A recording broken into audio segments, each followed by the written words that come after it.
పిల్లలు కావాలని మీ కలను నెరవేర్చుకోండి. సంప్రదించండి హెగ్డే ఫెర్టిలిటీ, హైదరాబాద్, తెలంగాణ. ఇందిరమ్మ ఇళ్ళు నిర్మించుకోవాలంటే షరతులు వర్తిస్తాయి. ఎస్పెషల్లీ ఇప్పుడు నేను చెప్పబోయే షరతు అయితే ఖచ్చితంగా వర్తిస్తుంది అనేది ఖరాఖండిగా అధికారులు చెప్తున్నారు. అట్లాగే ఇప్పుడు ఆల్రెడీ ఎవరైతే పునాదులు దవ్వుకొని ఈ 1,00,000 రూపాయల కోసం ఎదురు చూస్తున్న వాళ్ళు ఎవరైతే ఉన్నారో వాళ్ళకు కూడా ఈ షరతు వర్తిస్తుంది. ఖచ్చితంగా మీరు పాటించాల్సిందే, లేదంటే ఇందిరమ్మ ఇళ్లకు మీరు అనర్హులు అవుతారు అని ప్రభుత్వం చెప్తున్నటువంటి మాట. ఫస్ట్ విడతలో మనందరికీ తెలుసు, ఈ నెలాఖరు లోపే అంటే 30వ తారీఖు రేపటిలోపే ఫస్ట్ లిస్ట్ రిలీజ్ చేస్తామని చెప్పి అందులో భాగంగానే 70,122 మంది 172 మందికి ఇళ్ళు కట్టించబోతున్నాం. ఈ సంవత్సరంలో మొదటి విడతలో అంటే మొదటి లిస్ట్లో పేర్లు ఎంతమందివి అంటే 70,122 మందికి మొదటి విడత దాంట్లో ఇల్లు కట్టించబోతున్నారు ఇందిరమ్మ ఇళ్లకు సంబంధించి. అయితే అందులో 2,820 మందికి సంబంధించి ఆల్రెడీ పునాదులు దవ్వుకొని రెడీగా ఉంచారు. వాళ్ళకి 1,00,000 రూపాయలు ఇప్పుడు మంజూరు చేయాలి సర్కార్. వాళ్ళు కట్టుకోవాల్సిన ఇంటి విస్తీర్ణం ఎంత అంటే 400 నుంచి 600 చదరపు అడుగుల లోపే ఇంటి నిర్మాణం చేపట్టాలి. కానీ కొంతమంది ఏం చేసిండ్రు అంటే గతంలో ఏం షరతులు పెట్టలే, మీరు కావాలంటే ఇంకా కొంచెం మీరు డబ్బులు వేసుకొని ఇంకా కొంత పెద్ద ఇల్లు కూడా కట్టుకోవచ్చు, అట్లా కూడా మీకు వెసులుబాటు ఇస్తాము అని చెప్పినటువంటి పరిస్థితి. సో ఏం చేసిండ్రు కొంతమంది, అందులో చాలామందట 600 చదరపు అడుగులు దాటి విస్తీర్ణంలో కొంత ఆ బేస్మెంట్ ఏదైతే పునాదులు ఏవైతే ఉంటాయో వాటన్నిటిని తవ్వుకున్నారట. ఇప్పుడు అధికారులు వాటన్నిటిని చూసి, సార్ మాకు ఇది 1,00,000 సరిపోలేదు, 1,00,000 కంటే ఎక్కువైంది, మీరు పైసలు ఇస్తా అన్నారు కదా, మరి ఇది మేము వేసుకొని కట్టుకున్నాము కాబట్టి మాకు ఇంకొంచెం ఎక్కువ అవుతుంది అన్నటువంటి మాట చెప్పారట. ఇప్పుడు సర్కార్ ఇందిరమ్మ ఇళ్లలో ఇస్తామనుకున్న అమౌంట్ 5 లక్షలు మాత్రమే. 400 నుంచి 600 చదరపు అడుగులు ఉంటేనే ఇందులో అర్హులు అవుతారు, లేకపోతే అసలు బీపీఎల్ కిందకి మీరు రారు, అసలు రేషన్ కార్డుకి కూడా మీరు అనర్హులు అవుతారు. ఎందుకంటే అంత పెద్ద ఇల్లు కట్టుకున్న తర్వాత మీరెందుకు నిరుపేదలు అవుతారు అనేది క్వశ్చన్ చేస్తోంది ఇప్పుడు సర్కార్. వాళ్ళు ఎవరైతే ఇంకా పెద్దగా కట్టుకుందాం అనుకుంటున్నారో వాళ్ళనే క్వశ్చన్ చేస్తోంది సర్కార్. సో మీరు అనర్హులు అవుతారు కాబట్టి మేము ఇచ్చే డబ్బులలో మేము ఇచ్చేది కేవలం 400 నుంచి 600 చదరపు అడుగుల లోపలనే ఉండాలి మీ ఇల్లు. కాబట్టి ఖచ్చితంగా మీరు ఇంకా పెద్దగా కట్టుకోవాలనుకున్నా కూడా మేము వాటికి 1,00,000 రూపాయలు మంజూరు చేయం.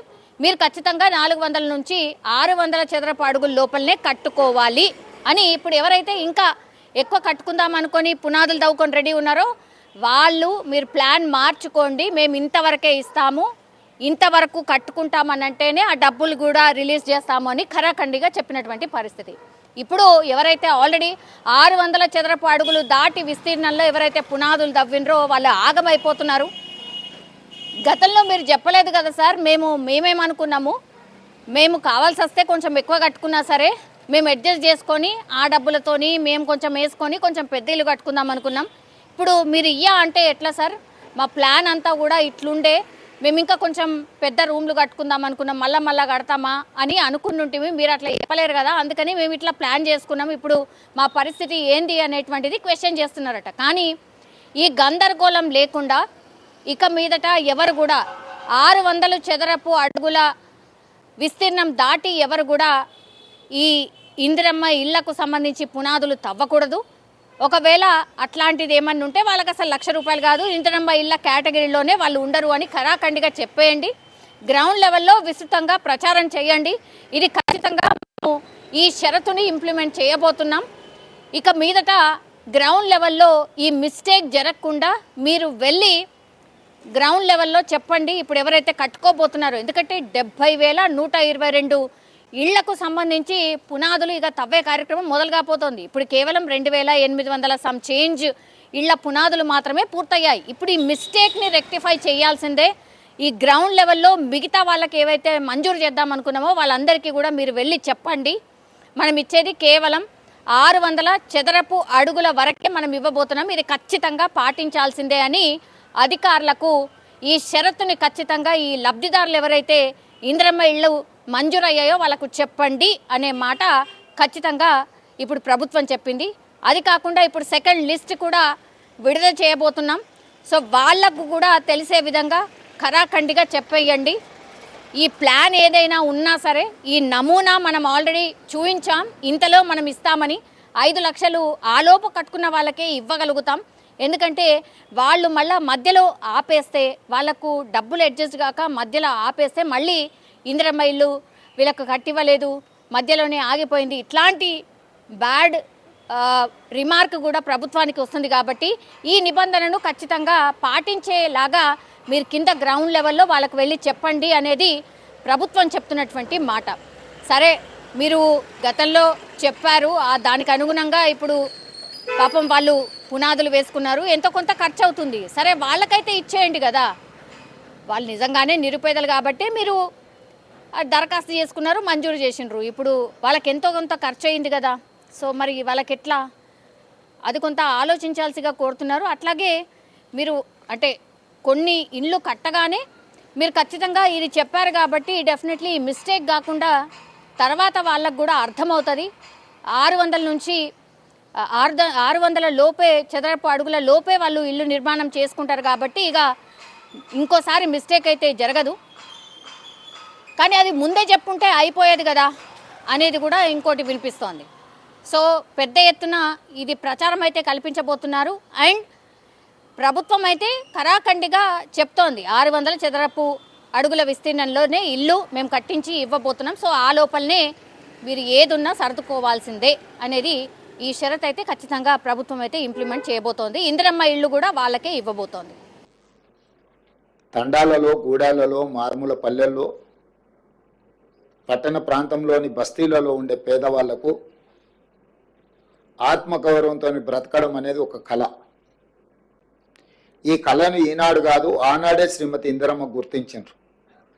అందుకే ఇందిరమ్మ రోటీ కప్డా ఔర్ మకాన్ ఈ నినాదంతో పేదరికాన్ని నిర్మూలించడం ద్వారా కూడు గూడు గుడ్డ ప్రతి వాళ్ళకు అందించాలన్న లక్ష్యంతో పాటు వ్యవసాయ భూమి ఆత్మగౌరవం, గ్రామంలో గుర్తింపు ప్రతి కుటుంబానికని గుర్తించి వ్యవసాయ సీలింగ్ యాక్ట్ తీసుకురావడం ద్వారా వేలాది ఎకరాల భూములు, దేశం మొత్తం కోట్లాది ఎకరాల భూములు, కొద్దిమంది గుప్పిట్లో బందీ అయిన భూములను అగ్రికల్చర్ సీలింగ్ యాక్ట్ తీసుకురావడం ద్వారా ఈ భూములన్నిటిని కూడా ప్రభుత్వం తీసుకొని ప్రధానంగా దళితులకు, గిరిజనులకు, బలహీన వర్గాలకు పంచిపెట్టడం ద్వారా వాళ్ళ ఆత్మగౌరవాన్ని పెంపొందించింది శ్రీమతి ఇందిరాగాంధీ గారు. దాదాపుగా 25 లక్షల ఎకరాలు దళితులకు, పేదవాళ్లకు, 10 లక్షల ఎకరాలు పోడు భూముల పట్టాలు గిరిజనులకు, 35 లక్షల ఎకరాల భూ పంపకాలు ఒక తెలంగాణ రాష్ట్రంలోనే చేపట్టి ఈరోజు ఏ గ్రామానికి వెళ్ళినా దళితుడి దగ్గర ఉన్న భూమిని ఒకసారి చూస్తే ఆ భూమి ప్రదాత వాళ్ళ తల్లిదండ్రులు, వాళ్ళ తాతల నుంచి వచ్చిన స్థిరాస్తి కాదు, ఇందిరమ్మ వాళ్ళకి ఇచ్చిన ఆస్తి. ఇందిరమ్మ వాళ్ళ తల్లిలాగా, వాళ్ళ కుటుంబ పెద్దలాగా ఆలోచన చేయడం ద్వారా, పెద్ద మనసు, ఉన్నతమైన నిర్ణయం చేయడం ద్వారా అగ్రికల్చర్ సీలింగ్ యాక్ట్ తీసుకొచ్చి కొద్దిమంది చేతుల్లో ఉన్న లక్షలాది ఎకరాల భూములను పేదలకు పంచిపెట్టి ఈరోజు భూమి మీద పేదలకు హక్కు కల్పించిన గొప్ప నాయకురాలు శ్రీమతి ఇందిరాగాంధీ గారు. అదేవిధంగా ఆత్మగౌరవంతో బ్రతకాలి అనుకున్నప్పుడు సొంత ఇల్లు ఉండాలి, ఆ కళ నెరవేరాలి. ఆ కళ నెరవేరాలి అంటే మొదట ఇంటి పట్ట, ఇంటి స్థలం ఉండాలి. అందుకే ఏ ఊర్లో అయినా గుడి లేని ఊరు ఉండొచ్చేమో కానీ ఇందిరమ్మ కాలనీ లేని ఊరు ఈ దేశంలోనే లేదు అని నేను గర్వంగా చెప్పగలను.